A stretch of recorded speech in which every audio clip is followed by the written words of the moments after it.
Welcome, and allow yourself to settle in comfortably. Tonight, we embark on a gentle journey through time, traveling back over 2.5 millennia to explore one of history's most magnificent yet often misunderstood civilizations, the Persian Empire. As you listen, imagine yourself stepping away from the hurried pace of modern life, leaving behind the glow of screens and the constant hum of technology. Instead, picture yourself walking along ancient roads that once connected 3 continents, breathing air perfumed with frankincense and cedar, feeling the warmth of distant suns that shone upon kings and commoners, alike in a realm that stretched from the shores of the Aegean to the banks of the Indus River. Then we'll trace the remarkable rise of Cyrus the Great, following his steady transformation from a regional chieftain to the ruler of the known world. The ancient world awaits, patient and eternal, ready to share its secrets with those willing to listen. Our third movement will lead us through the mysteries of Persian culture and archaeology, exploring their unique blend of practicality and mysticism. Finally, we'll contrast the lives of the imperial elite with those of common citizens, discovering how power and simplicity coexisted within the same vast realm. The story we'll explore together spans nearly 12 centuries, from the rise of the Achaemenid dynasty around 550 BCE to the final echoes of Sassanian power in 651 CE.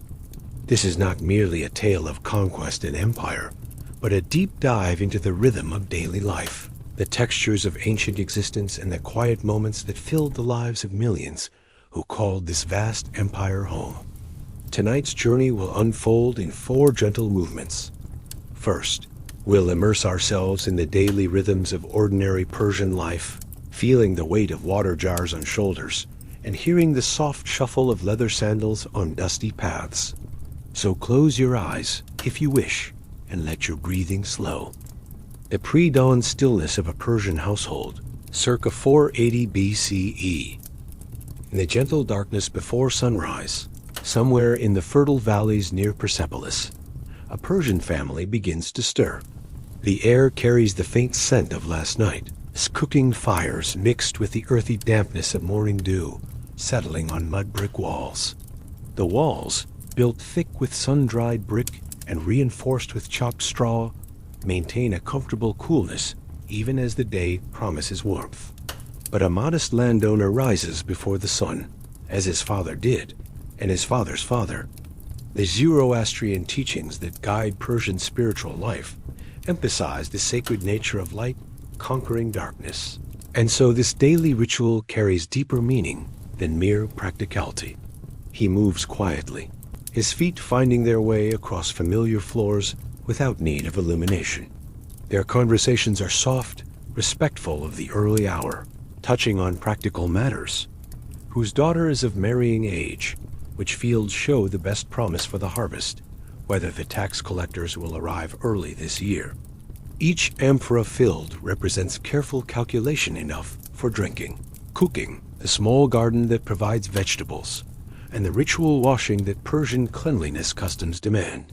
Nothing is wasted in this economy of scarcity and abundance intertwined. These women form the invisible backbone of Persian society, their daily labor enabling the grand projects that will echo through history. Persian education emphasizes 3 fundamental skills: speaking truth, riding horses, and shooting arrows. Conversation flows in the musical cadences of Persian speech, punctuated by gentle laughter and the comfortable silences of people who know each other's thoughts. Over this, a rectangular cloak that can serve as blanket, ground covering, or protection from wind and sand. His feet are shod in leather sandals, crafted by the village cobbler, their soles worn thin by countless miles walked across rocky terrain. Even in this modest household, these principles shape the rhythm of learning. Her long tunic, dyed with saffron to achieve a warm yellow hue, flows freely to allow comfortable movement through her daily tasks.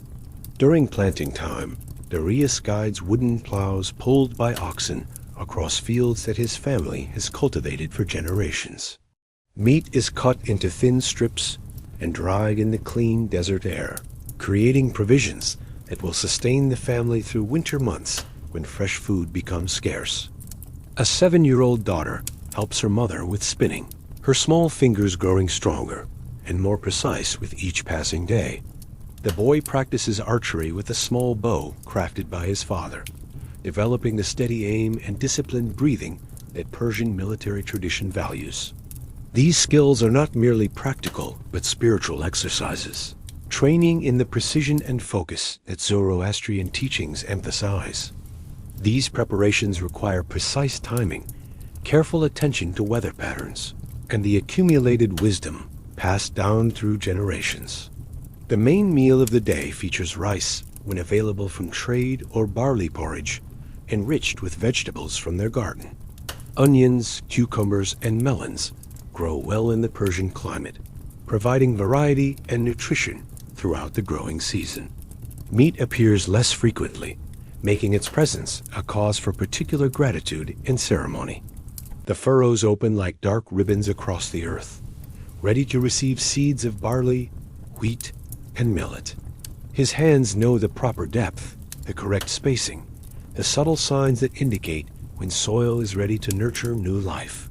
A woven belt, decorated with simple geometric patterns, cinches the garment at her waist. Her head covering, light and breathable, protects against sun while maintaining the modesty that Persian social customs encourage. The eldest son, perhaps 10 years old, practices his letters on shards of pottery, forming the elegant curves of old Persian script while reciting moral teachings that will guide him throughout life. Barley, the staple grain of the Persian diet, has been soaking overnight in a clay vessel.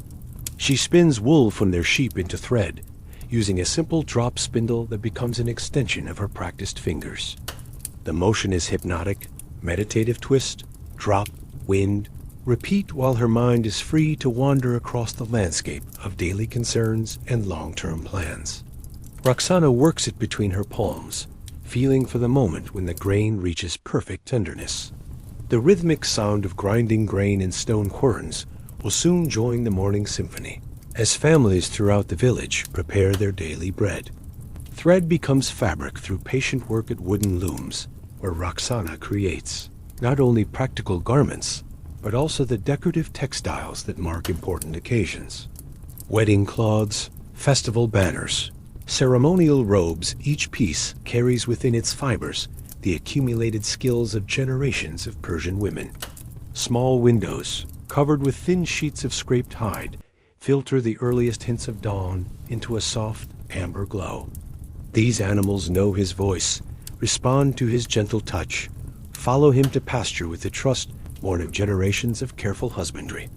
The relationship between Persian farmers and their animals exemplifies the Zoroastrian principle of good stewardship over the natural world. This is not the Persia of Hollywood imagination.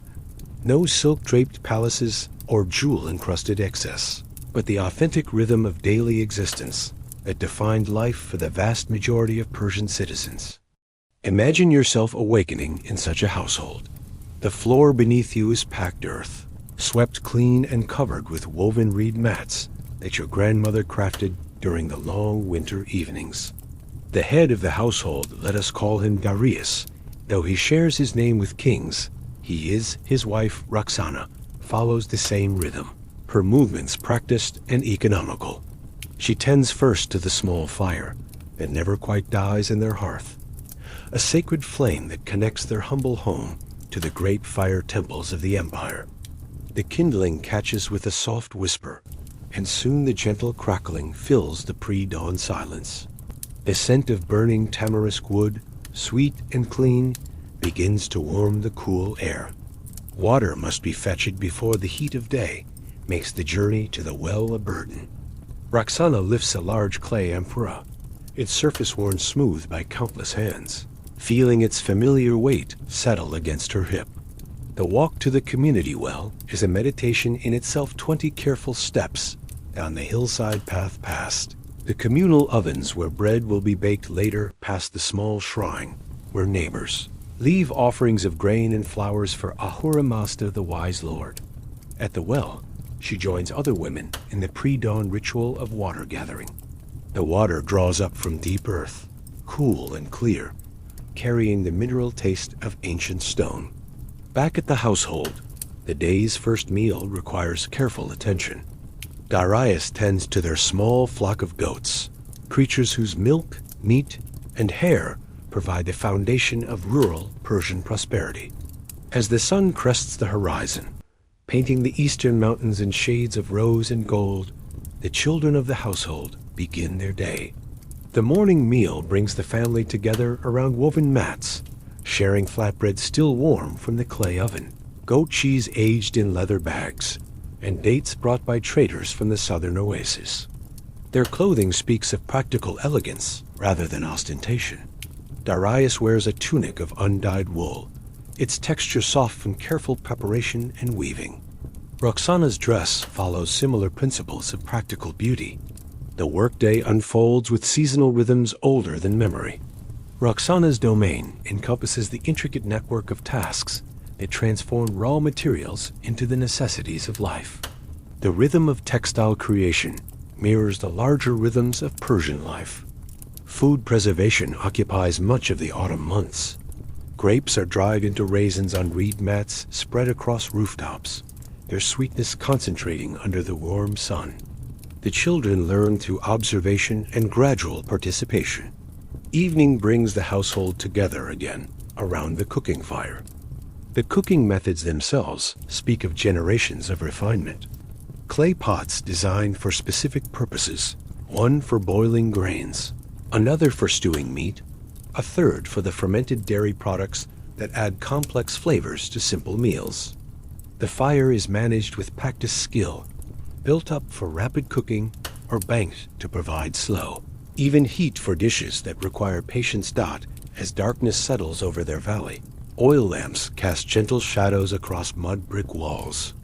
The family gathers close, sharing stories that connect them to their ancestors and their land. These are not grand epics of kings and conquest, but intimate tales of ordinary courage. The grandmother who saved the family during a harsh winter, the uncle who found water during a drought, the neighbor who shared his last grain during a poor harvest. Persian family structure emphasizes respect for elders and careful attention to the wisdom that comes with experience. Grandparents hold positions of honor, their memories serving as libraries of practical knowledge and cultural continuity. Children listen to descriptions of different weather patterns, better techniques for preserving food, stories of how their particular family came to settle in this particular valley. Persian concept of hospitality transforms even modest households into centers of generosity. Travelers, whether strangers or distant relatives, receive welcome that extends beyond mere courtesy into genuine care for their comfort and safety. This tradition, encoded in Zoroastrian ethics and reinforced by practical necessity in a world where travel involves real hardship, creates networks of mutual support that span the empire. Religious observance weaves seamlessly through daily life without dominating it. The family acknowledges the four elements: earth, air, fire, and water that Zoroastrian cosmology identifies as sacred aspects of creation. Their fire never completely dies, connecting their hearth to the eternal flame that burns in the great fire temple at Persepolis. Their treatment of animals reflects respect for all living creation. Their honesty in business dealings embodies the principle that truth-telling is humanity's highest virtue. Sleep comes naturally after days filled with productive labor and simple pleasures. The family retires to sleeping areas separated by hanging curtains, their beds consisting of thick felt mats and woolen blankets that provide comfort without luxury. The night sounds of their valley-distant bleating of goats, occasional hoot of an owl, gentle murmur of wind through date palms, create a lullaby that has soothed Persian families for countless generations. In this rhythm of daily existence, we discover the true foundation of Persian civilization. Not the grand monuments or imperial proclamations that history books emphasize, but the patient accumulation of small acts of competence, kindness, and wisdom that enable the modest Iranian. tribe to eventually govern a territory stretching from India to Greece. The empire's strength grew from households like this one, where children learned to value truth, practice skill, and extend hospitality to strangers. The Persian genius lay not in military innovation or architectural grandeur alone, but in their ability to govern diverse peoples while respecting local customs and traditions. This tolerance began in homes like the one we visited, where families understood that survival and prosperity required cooperation, mutual respect, and the wisdom to adapt without abandoning core principles. Segment 2. The Rise of Cyrus the Great. From tribal chief to king of kings, the gradual transformation of a regional leader into the founder of history's largest empire. We settle deeper into our journey through Persian history. Let us turn our attention from the intimate rhythms of daily life to the remarkable story of one man whose vision and character would reshape the ancient world. Cyrus II of Persia, known to history as Cyrus the Great, began life in circumstances not unlike the household we just visited in Honest, rooted in the practical wisdom of Persian tribal culture, yet destined for achievements that would echo through millennia. Picture, if you will, the highlands of Fars province around 600 BCE, where young Cyrus first drew breath in a world of mountain valleys and seasonal migrations. His birth took place not in a palace, but in the sturdy felt tent of a semi-nomadic Persian clan, with the scent of wood smoke mingled with the clean mountain air and the distant sound of sheep bells, created a lullaby that would forever connect him to the earth of his homeland. The Persians at this time were vassals of the Median Empire, their lives governed by seasonal rhythms of transhumance, the ancient practice of moving flocks between summer pastures and high mountains in winter, grazing in protected valleys. This nomadic heritage would prove crucial to Cyrus's later success, teaching him flexibility, the art of reading terrain and weather, and most importantly, the diplomatic skills required to manage diverse tribal alliances. Cyrus's grandfather, Cyrus I, ruled as a local king under Median oversight, administering justice, organizing seasonal movements, and maintaining the delicate balance between Persian independence and Median authority. The young prince learned statecraft through observation of these daily decisions, how to arbitrate disputes between families, when to enforce traditional law, and when to show mercy, how to build consensus among proud tribal leaders who valued their autonomy. His education followed Persian traditions that emphasized three fundamental virtues: truthfulness, horsemanship, and archery. But in Cyrus's case, these skills developed beyond mere competence into something approaching artistry. Persian oral tradition remembers him as a youth who could speak to any man in language that reached his heart, who could ride horses as if born to the saddle, and whose arrows found their mark with uncanny precision. The political landscape of his youth was dominated by four great powers: the Lydian kingdom in western Anatolia, fabulously wealthy from gold mines and trade routes; the Neo-Babylonian Empire controlling Mesopotamia and its ancient cities; the kingdom of Egypt, eternal and mysterious along the Nile; and the Median Empire, Persia's immediate overlord. Between these giants, smaller kingdoms and tribal confederations maintained precarious independence through careful diplomacy and strategic alliances. Cyrus ascended to leadership of the Persian tribes around 559 BCE, inheriting a realm that extended little beyond the mountainous region of Fars. Contemporary observers would have seen nothing exceptional in this succession, merely another tribal chieftain taking his place in the complex hierarchy of Median vassalage. Yet even in these early years, subtle signs distinguished Cyrus from his contemporaries. Where other vassal kings focused primarily on local concerns, managing flocks, collecting tribute, settling disputes, Cyrus demonstrated an unusual interest in the broader world. Persian merchants traveling trade routes brought him detailed accounts of distant lands, foreign customs, military innovations, and political developments. He listened with the concentrated attention of someone building a mental map of possibilities. His first major decision as ruler reveals the strategic thinking that would characterize his entire career. Rather than immediately challenging Median authority, Cyrus spent several years consolidating Persian unity. He understood that sustainable expansion required a secure base, so he focused on transforming the loose confederation of Persian tribes into something resembling a unified state. Process required extraordinary diplomatic skill. Persian tribal society valued independence and viewed centralized authority with suspicion. Cyrus achieved unity not through force, but through patient demonstration of mutual benefit. He improved trade relationships between tribes, established common standards for weights and measures, created systems for sharing pasture rights during difficult seasons, and most importantly, involved tribal leaders in decision-making processes that honored their traditional autonomy while building practical cooperation. The transformation took nearly a decade of careful work. Persian blacksmiths shared techniques for creating better weapons and tools. Horsemen from different tribes trained together, developing the coordinated cavalry tactics that would later prove decisive against infantry-heavy armies.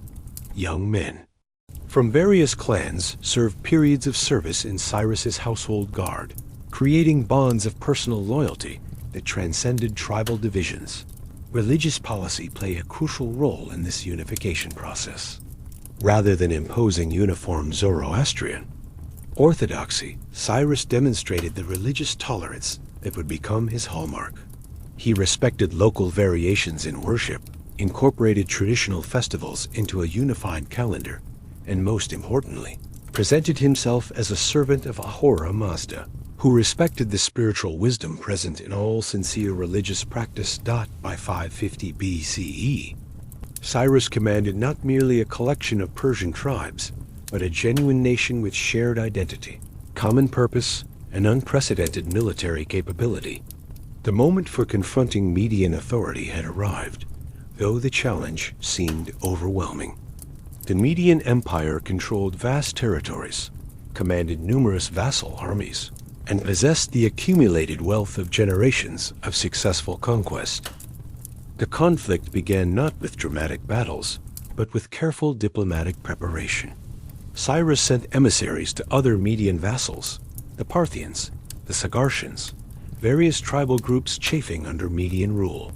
His message emphasized liberation, rather than conquest, promising autonomy under Persian leadership rather than the heavy taxation and cultural interference that characterized Median administration. This diplomatic offensive proved remarkably successful. When Cyrus finally marched against the Median capital of Ecbatana, he commanded not only Persian forces, but contingents from numerous formerly Median subjects who had chosen to join his cause. The campaign unfolded less like a conquest and more like a liberation movement, gaining momentum through demonstrated success. The decisive confrontation with King Astyages of Media took place on the plains near Pasargadae, in terrain that favored Persian cavalry tactics. Cyrus had spent years preparing for this moment, training his horsemen in coordinated maneuvers, developing new techniques for integrating mounted archers with infantry forces, and most importantly, building the personal bonds between leaders that would hold his army together under pressure. The battle itself, while decisive, was not the bloodbath that ancient warfare usually produced. Many Median forces, already sympathetic to Cyrus's cause, changed sides during the fighting. The Persian victory came through superior coordination and higher morale rather than superior numbers or equipment. When King Astyages was captured, Cyrus treated him with the respect due a fellow monarch, demonstrating the generous spirit that would characterize his approach to conquered peoples. The conquest of Media transformed Cyrus from a regional tribal leader into the ruler of a genuine empire. But his response to this success reveals the character traits that would enable him to build the largest empire the ancient world had yet seen. Rather than imposing Persian culture On his new Median subjects, he adopted many Median administrative practices, retained Median nobles in positions of authority, and presented himself as the legitimate successor to Median imperial tradition, rather than its destroyer. This pattern conquest through liberation, followed by inclusive administration, would define Cyrus's entire career. His genius lay not in military innovation alone, but in understanding that sustainable empire required the willing cooperation of subject peoples. He achieved this cooperation by respecting local customs, maintaining existing social structures where possible, and demonstrating through consistent action that Persian rule brought tangible benefits rather than mere exploitation. The consolidation of the Median territories required several years of careful administrative work. Cyrus established systems for collecting tribute that were less burdensome than previous arrangements, created legal frameworks that incorporated local traditions while maintaining imperial standards, and most importantly, began developing the communication networks that would enable effective governance of vast distances. The famous Persian royal road, stretching eventually from Sardis to Susa, began as a practical necessity during this period.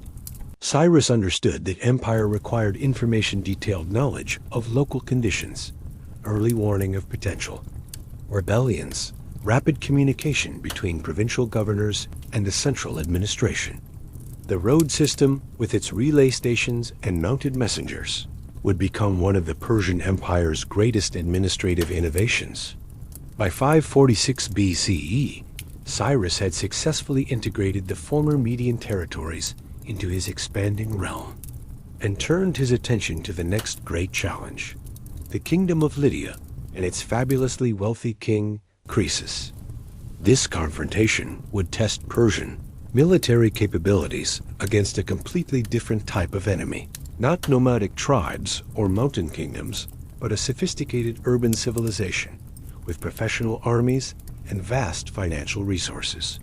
The Lydian campaign demonstrates Cyrus's evolution as a military commander.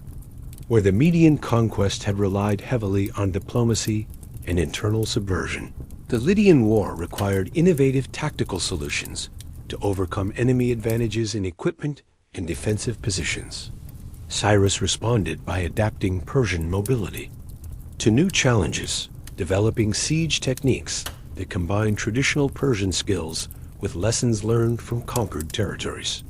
The siege of Sardis, Lydia's capital, became a masterpiece of patient strategic thinking. Rather than attempting costly direct assaults, Cyrus isolated the city and waited for internal pressures to create opportunities.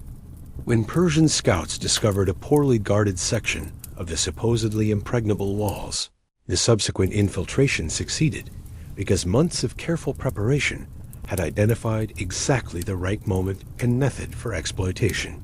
The capture of Croesus and the conquest of Lydia brought unprecedented wealth into Persian hands. But more importantly, it brought access to Lydian administrative expertise and commercial networks. Persian rule over Lydia followed the established pattern of generous treatment for cooperative subjects, retention of local officials who demonstrated competence and loyalty, and respect for established customs that did not conflict with imperial interests. With Lydia secured, Cyrus faced the greatest challenge of his career, the conquest of Babylon, the ancient city whose walls were said to be impregnable and whose god, Marduk, commanded the loyalty of millions throughout Mesopotamia. This campaign would require all of Cyrus's accumulated wisdom about warfare, diplomacy, and the art of transforming conquest into lasting empire. The approach to Babylon reveals Cyrus at the height of his strategic abilities. Rather than relying solely on military force, he orchestrated a complex campaign that combined engineering innovation, diplomatic subversion, and religious propaganda. A famous diversion of the Euphrates River, allowing Persian forces to enter the city through the riverbed, was only one element in a carefully coordinated plan that had been years in the making. The Cyrus cylinder, discovered by archaeologists in modern times, preserves Cyrus's own account of the Babylonian conquest. Its language reveals the sophisticated propaganda techniques that made his conquest sustainable. He presented himself not as a foreign conqueror, but as the chosen instrument of Marduk, sent to restore proper religious observance and just governance to a city suffering under tyrannical rule. This religious tolerance extended beyond mere political calculation. Persian Zoroastrian theology, with its emphasis on the cosmic struggle between truth and falsehood, provided a framework for respecting sincere religious devotion, regardless of its specific forms. Cyrus's famous decree, allowing the Jewish exiles to return to Jerusalem and rebuild their temple, was not an isolated gesture, but part of a consistent policy of supporting legitimate religious traditions. The final years of Cyrus's reign were devoted to consolidating his vast conquests and establishing the administrative systems that would enable his successors to maintain effective control over territories stretching from India to the Aegean Sea. This work lacked the dramatic appeal of military campaigns, but required equal skill in understanding human nature and organizing complex systems. Cyrus died in 530 BCE during a campaign against nomadic tribes beyond the Oxus River, far from the Persian heartland, where he had begun his remarkable journey. Persian tradition remembers his death as the natural conclusion of a life devoted to expanding the boundaries of civilization, bringing order to chaos, and demonstrating that diverse peoples could live together in peace under just governance. His tomb at Pasargadae, simple in design but profound in its dignity, bears an inscription that captures the essence of his achievement. I am Cyrus the King, an Achaemenian. The words speak not of conquest or wealth, but of identity and belonging, fundamental qualities that enabled a tribal chieftain to become the founder of history's greatest empire.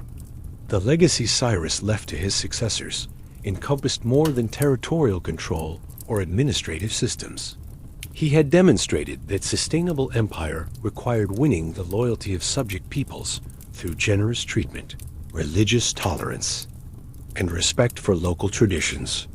This approach, revolutionary in the ancient world's context of harsh conquest and cultural suppression, would enable the Persian Empire to endure for over 2 centuries and influence imperial governance for millennia to come. Exploring the spiritual depths and material culture that defined Persian civilization as we continue our gentle journey through the Persian world, let us turn our attention to the deeper mysteries that archaeologists and scholars continue to unravel. Spiritual beliefs, artistic achievements, and cultural practices that gave Persian civilization its distinctive character. These discoveries emerge from patient excavation and careful study, revealing layers of meaning that transform our understanding of what it meant to live as a Persian in the ancient world. Imagine yourself walking through the ruins of Persepolis. As archaeologists first encountered them in the early 20th century, the morning sun cast long shadows across broken columns and weathered reliefs, while the silence of millennia settles like fine dust over stones that once echoed with the footsteps of emperors and ambassadors. This is not merely a collection of ancient buildings, but a vast text written in stone, waiting for scholars to decode its messages about Persian beliefs, values, and aspirations. The very name Persepolis, city of the Persians, was given by Greek writers who never fully understood what they witnessed.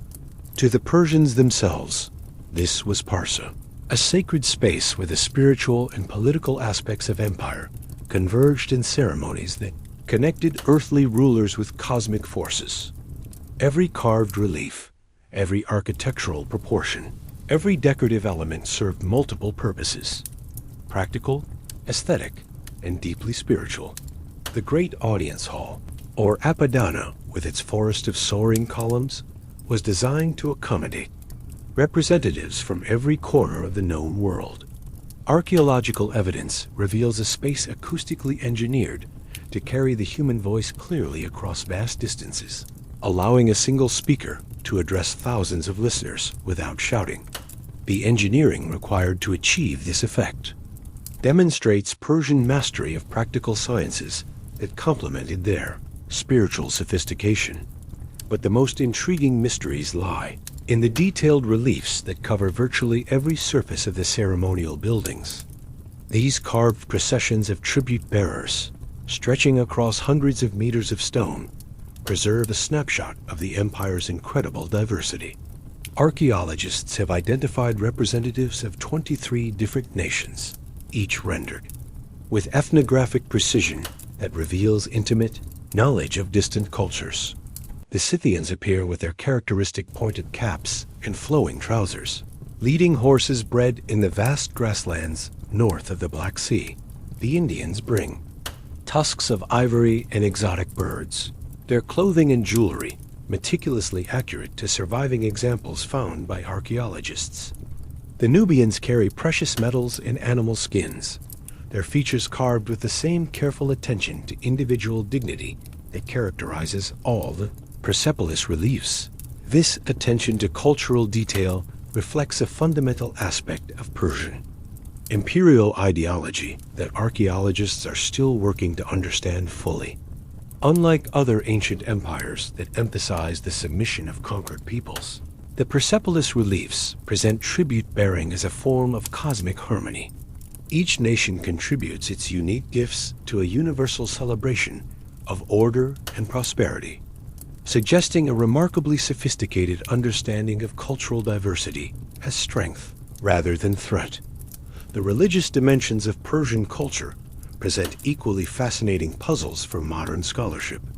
Zoroastrianism, the faith associated with Persian civilization, appears in archaeological evidence as a complex system that evolved considerably over the centuries of Persian rule.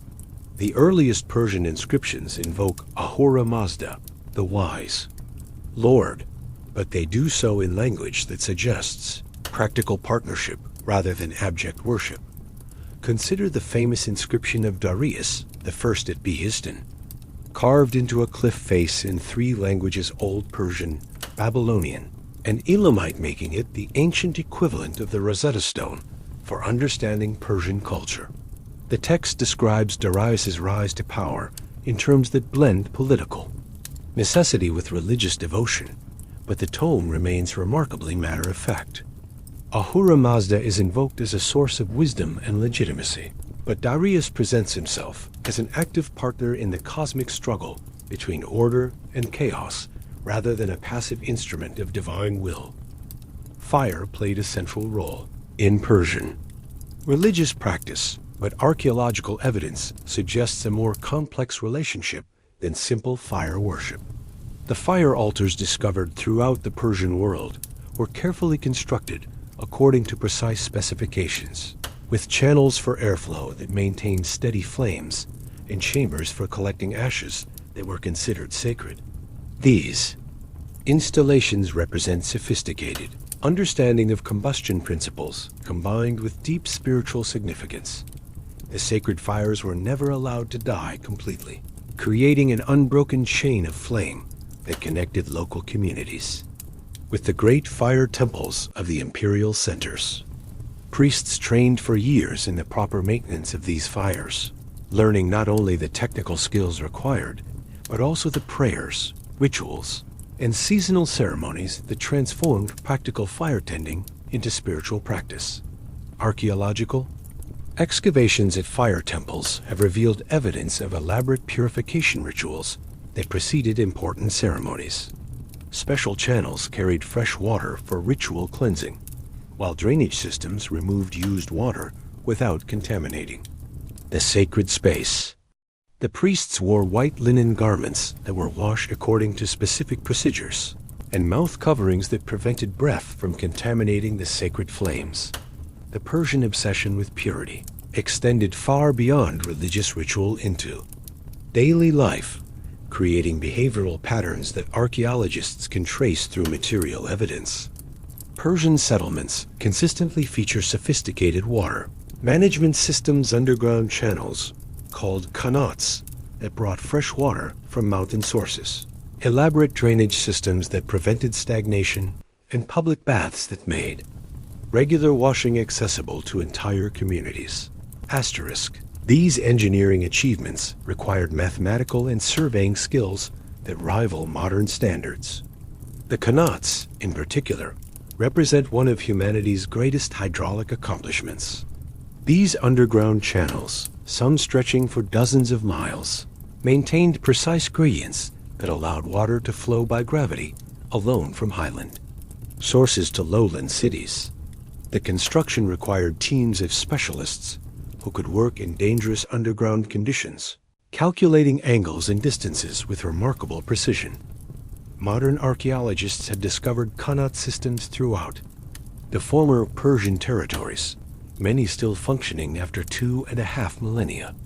The engineering principles they embody: sustainable water extraction, minimal environmental impact, community cooperation in construction and maintenance, demonstrate Persian practical wisdom that modern societies are only beginning to appreciate. Fully. The material culture revealed through archaeological excavation shows Persian artisans achieving remarkable sophistication in metalworking, textile production, and decorative arts. Persian goldwork, in particular, reaches levels of technical excellence that modern craftspeople struggle to duplicate. The famous Oxus treasure, discovered in the 19th century, includes gold and silver vessels decorated with animal figures. Of extraordinary delicacy and realism, these metalwork traditions evolved through centuries of cultural exchange, facilitated by Persian trade networks. Techniques developed in different regions of the empire were shared through artisan guilds that maintained standards while encouraging innovation. A Persian goldsmith might combine Lydian techniques for granulation with Scythian animal motifs and Mesopotamian religious symbolism, creating objects that embodied the empire's cultural diversity. Textile production represented another area of Persian achievement that archaeologists are gradually reconstructing through careful analysis of preserved fragments and contemporary written accounts. Persian carpets and tapestries were prized throughout the ancient world for their technical excellence and artistic beauty, but few complete examples survive due to the perishable nature of organic materials. However, impressions left by textiles on metal objects, traces of organic dyes in archaeological deposits, and careful analysis of weaving tools found in Persian sites are revealing a sophisticated industry that produced textiles of remarkable quality. Persian weavers developed techniques for creating complex patterns using hundreds of different colored threads, achieving effects that European textile production wouldn't match until the Renaissance.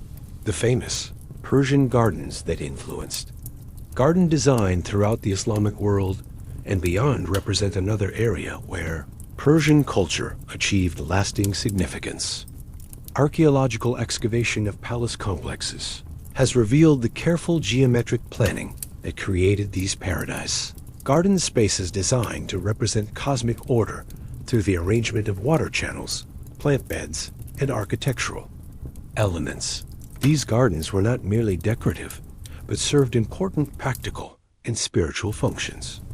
They provided food through fruit trees and vegetable plots, created cooler microclimates in hot regions through strategic use of water and shade, and offered spaces for meditation and contemplation. The four-part division of typical Persian gardens, with water channels meeting at a central point, symbolized the Zoroastrian cosmos with its emphasis on the sacred number 4 and the life-giving properties of water. Persian astronomical knowledge, reconstructed from archaeological evidence and contemporary written sources, reveals another dimension of their intellectual achievements. Persian magi, the priest scholars who maintained religious and scientific knowledge, developed sophisticated systems for tracking celestial movements, predicting eclipses, and maintaining accurate calendars. The Persian calendar, based on careful observation of seasonal changes and stellar movements, achieved remarkable accuracy through mathematical calculations that required advanced understanding of geometry and arithmetic. This calendar coordinated agricultural activities across the vast empire, ensuring that seasonal festivals occurred at appropriate times regardless of local climate variations. Archaeological evidence suggests that Persian magi maintained detailed records of astronomical observations, creating databases that allowed them to predict celestial events with impressive precision. These skills served both religious and practical purposes, determining proper times for ceremonies, while also providing navigation aids for traders and military commanders operating across vast distances. The mystery of Persian script and language continues to yield insights as archaeologists discover new inscriptions and scholars refine their understanding of Old Persian, Middle Persian, and the various languages used throughout the empire. The Persian administrative system accommodated dozens of different languages and writing systems, creating documents in whatever script local populations could read while maintaining Persian originals for imperial records. This linguistic flexibility reflects the deeper Persian talent for cultural adaptation that enabled their empire to endure for centuries. Persian administrators learned local languages, adopted useful local practices, and incorporated regional traditions into imperial ceremonies, creating a flexible system that could govern diverse populations without destroying their distinctive characteristics. Recent archaeological discoveries continue to refine our understanding of Persian material culture. Excavations at Susa, Asargadi, and numerous smaller sites have revealed evidence of artistic traditions that synthesized influences from across the ancient world. Persian craftspeople weren't merely copying foreign styles, but were creating genuinely new aesthetic approaches that combined the best elements from multiple traditions. The famous Persian relief sculptures demonstrate this synthetic approach at its most sophisticated. The flowing drapery shows Greek influence. The animal figures reflect Mesopotamian traditions. The geometric borders draw from Central Asian nomadic art, but the overall composition creates something distinctively Persian that influenced artistic traditions for centuries to come. As we contemplate these archaeological mysteries, we gain deeper appreciation for the complexity and sophistication of Persian civilization. These were not simply efficient conquerors or skilled administrators, but creators of cultural forms that addressed fundamental human needs for beauty, meaning, and connection with cosmic order. Their achievements in art, architecture, engineering, and spiritual practice created legacies that continue to enrich human civilization thousands of years after their empire's political power faded into history. Segment 4. Contrasting lives. The Persian elite and common citizens. A gentle exploration of how power and simplicity coexisted within the vast Persian realm. As our journey through the Persian world nears its conclusion, let us explore the fascinating contrasts between the lives of those who wielded imperial power and those who formed the foundation of Persian society. These differences, while dramatic in their external manifestations, reveal surprising continuities in values and daily practices that help explain the empire's remarkable stability and longevity. Picture yourself standing in the shadows of the great columns at Persepolis during the spring festival of Nowruz, when representatives from across the empire gathered to renew their allegiance to the King of Kings. The scene before you would present humanity in all its magnificent diversity. Persian nobles in flowing robes of silk and gold, Median cavalry, commanders wearing silver torques, Babylonian priests carrying sacred vessels, Egyptian scribes with papyrus scrolls, Scythian chieftains leading magnificent horses, all moving through ceremonies that transformed political necessity into spiritual celebration. At the center of this cosmic theater stood the Persian king, elevated above his subjects by elaborate protocol, yet bound to them by responsibilities that Persian ideology defined as service to Ahura Mazda and devotion to truth. The Persian concept of kingship differed fundamentally from the divine monarchy traditions of Egypt or Mesopotamia. The Persian ruler was not himself divine, but served as the earthly representative of divine order, responsible for maintaining justice, protecting the innocent, and ensuring prosperity throughout his realm. The daily routine of a Persian king during the height of the empire reveals this balance between magnificent display and serious responsibility. Royal accounts preserved in archaeological records describe schedules that began before dawn with private prayers and consultation with Zoroastrian priests, followed by audiences with provincial governors, review of legal cases requiring royal judgment, and meetings with foreign ambassadors. The afternoon often included military exercises, inspection of royal projects, and evening councils with advisors from various parts of the empire. The Persian royal wardrobe, described in detail by Greek observers and confirmed through archaeological discoveries, served functional as well as symbolic purposes. The famous candies, a purple robe worn over elaborate tunics, was designed to move gracefully during ceremonial processions while incorporating practical elements like hidden pockets for carrying important documents. The royal tiara, far from being merely decorative, contained compartments for emergency supplies and could serve as a drinking vessel if necessary during long journeys. Persian royal cuisine reflected the empire's vast diversity while adhering to Zoroastrian principles regarding purity and proper treatment of animals. Royal banquets featured delicacies from every corner of the known world, dates from Mesopotamia, wine from Armenia, rice from India, olive oil from Greece, but the preparation followed strict protocols that ensured ritual cleanliness and prevented waste. Royal cooks trained for years in techniques that maximized flavor while minimizing harm to animals, reflecting the Zoroastrian emphasis on compassion for all living creatures. The Persian royal court developed elaborate etiquette systems that served practical diplomatic purposes while maintaining the dignity appropriate to cosmic kingship. The famous proskynesis, the deep bow required of those approaching the king, was not merely ceremonial submission, but a practical method for preventing assassination attempts while allowing the king to gauge the sincerity and emotional state of those seeking audience. Yet even at these heights of imperial luxury, Persian royal ideology emphasized simplicity and moral restraint. Persian kings were expected to demonstrate personal courage in battle, wisdom in judgment, generosity to subjects, and moderation in personal consumption.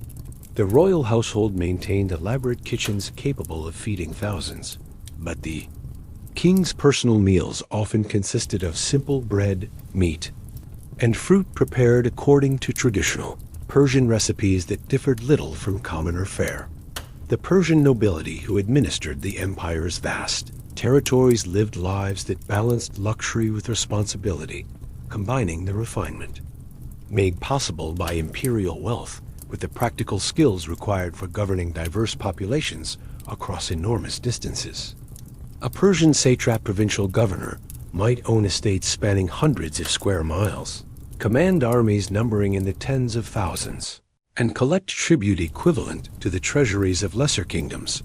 Yet his daily responsibilities required the same attention to detail and human psychology that characterized successful village leadership. Consider the life of a typical Persian noble family residing in one of the empire's great administrative centers, perhaps Susa, with its magnificent palaces and international population, or Ekbatana, nestled in mountain valleys that provided relief from summer heat. Their residents would combine Persian architectural principles with local building techniques, creating spaces that were simultaneously grand and comfortable, impressive to visitors, yet conducive to the intimate family life that Persian culture valued. The morning routine in such a household began with the same acknowledgement of Ahura Mazda and tending of sacred fires that characterized humbler Persian homes, but expanded to include briefings from stewards managing vast agricultural estates, consultations with legal advisors handling complex commercial disputes, and reviews of intelligence reports from throughout the region under their administration. The Persian elite were expected to be personally involved in the details of governance, rather than delegating all responsibility to subordinates. Persian noble women enjoyed rights and responsibilities largely unknown in other ancient civilizations. They could own property independently, engage in business transactions, serve as regents for minor heirs, and participate in religious ceremonies as equals rather than subordinates. Archaeological evidence from Persian sites reveals women's seals used for validating important documents, women's names appearing as witnesses in legal proceedings, and grave goods indicating women of high status who clearly wielded real political influence. The education of Persian noble children combined traditional Persian virtues with the specialized knowledge required for imperial administration. Young nobles learned not only the classic Persian skills of truth-telling, horsemanship, and archery, but also mathematics for calculating tribute and trade revenues, multiple languages for communicating with diverse populations, geography for understanding the territories they might eventually govern, and diplomatic protocols for managing relationships with foreign kingdoms. Persian noble households maintained private libraries containing works in multiple languages and writing systems, Persian religious texts, Babylonian astronomical tables, Egyptian medical treatises, Greek philosophical works reflecting the Persian elite's commitment to learning from the accumulated wisdom of all civilizations within their empire. These libraries served practical purposes, providing reference materials for administrative decisions, but they also reflect genuine Persian intellectual curiosity about the world beyond their immediate experience. The contrast with common Persian life was dramatic in material terms, but surprisingly modest in fundamental values and daily practices. The farming household we visited in our first segment shared with the royal court a commitment to truth-telling, respect for the natural world, hospitality toward strangers, and devotion to family. A Persian peasant and a Persian noble both rose before dawn to acknowledge the sacred flame. Both treated animals with care, both valued children's education, and both measured success through the prosperity and happiness of their communities. Continuity of values helps explain the empire's remarkable stability across centuries of political change. Common Persians supported their elite not merely through fear or habit, but because Persian imperial ideology genuinely reflected shared beliefs about proper human behavior and social responsibility. The Persian king was expected to embody on a cosmic scale the same virtues that characterized a good village headman: justice, generosity, protection of the weak, and wise management of resources.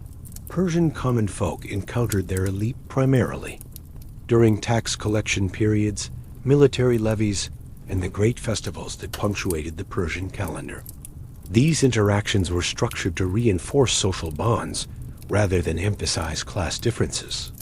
Tax collectors were expected to show respect for taxpayers, explaining how revenues would be used for community benefit and accepting payment in forms that minimized hardship.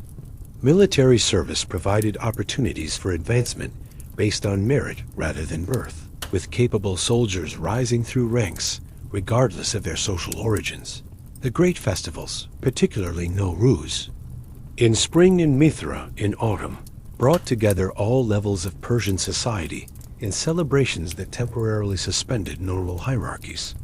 Persian nobles served food to commoners during these festivities, while skilled craftspeople and farmers received recognition for their contributions to community prosperity. These occasions reinforced the Persian ideal that social distinctions reflected different forms of service rather than fundamental differences in human worth.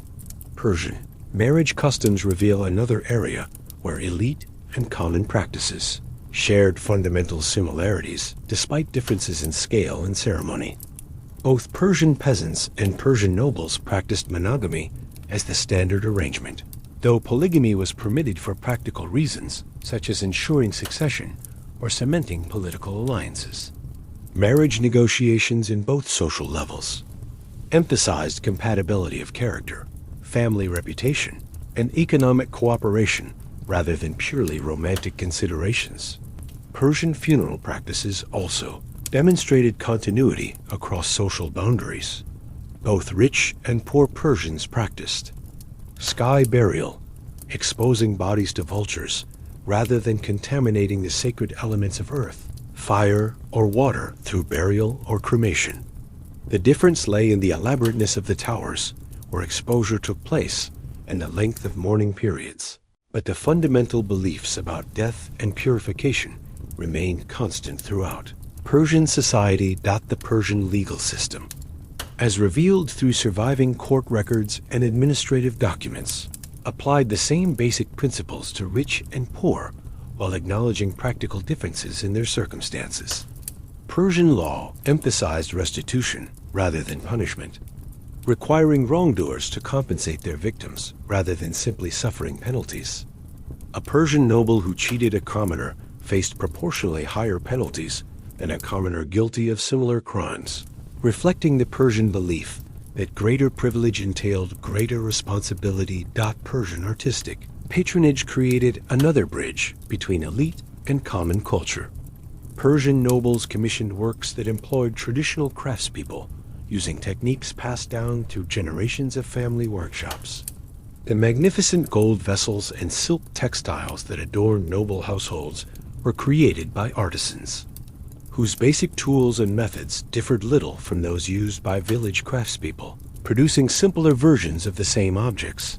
This patronage system ensured that artistic traditions remained rooted in broader Persian culture rather than becoming isolated elite pursuits. Persian nobles appreciated and rewarded craftsmanship that reflected authentic Persian aesthetic values, encouraging innovation within traditional frameworks, rather than abandoning local traditions in favor of foreign fashions. The Persian military system perhaps best exemplified the empire's ability to combine elite leadership with common participation in pursuit of shared goals.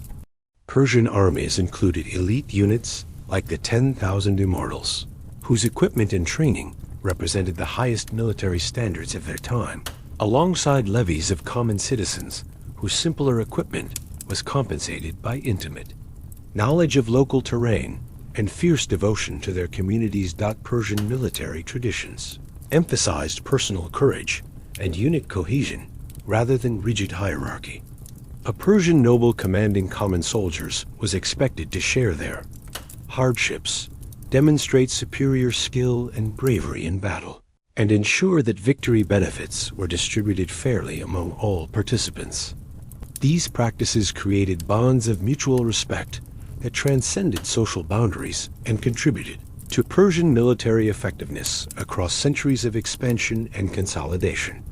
Religious life provided the strongest continuity between Persian elite and common experience. The same Zoroastrian principles guided both royal policy and village customs. The same sacred fires burned in great temples and humble hearths. The same prayers were recited by kings and peasants. The same festivals celebrated in palaces and farmhouses. The same ethical teachings shaped behavior regardless of social position.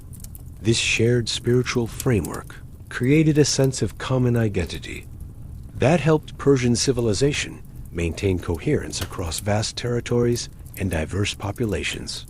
Persian subjects from Egypt to India shared fundamental beliefs about proper human behavior, cosmic order, and individual responsibility that transcended local customs and political arrangements. These beliefs provided stability during times of political change and facilitated communication between different levels of society. As we conclude our exploration of Persian social contrasts, we discover that the empire's greatest achievement lay not in creating unprecedented luxury for its elite or unprecedented efficiency in governing its common citizens, but in developing social systems that honored both hierarchy and equality, combining respect for legitimate authority with protection for individual dignity.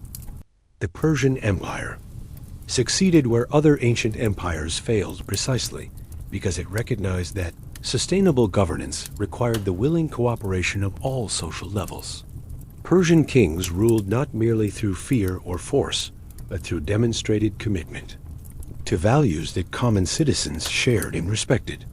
This achievement represents one of humanity's earliest experiments in creating large-scale political systems based on shared principles rather than pure domination. Asterisk. As our journey through the Persian world draws to its peaceful close, allow yourself to rest comfortably with the images and impressions we have gathered together. We have walked through humble Persian households, where families tended sacred flames and shared simple meals, followed the remarkable transformation of Cyrus from tribal leader to universal king, explored the sophisticated mysteries of Persian culture revealed through patient archaeological investigation, and discovered how different levels of Persian society shared fundamental values despite vast differences in material circumstances. The Persian Empire's eventual decline and fall to Alexander's Macedonians to Arab invaders, to the gradual erosion of time itself, cannot diminish the achievement it represents.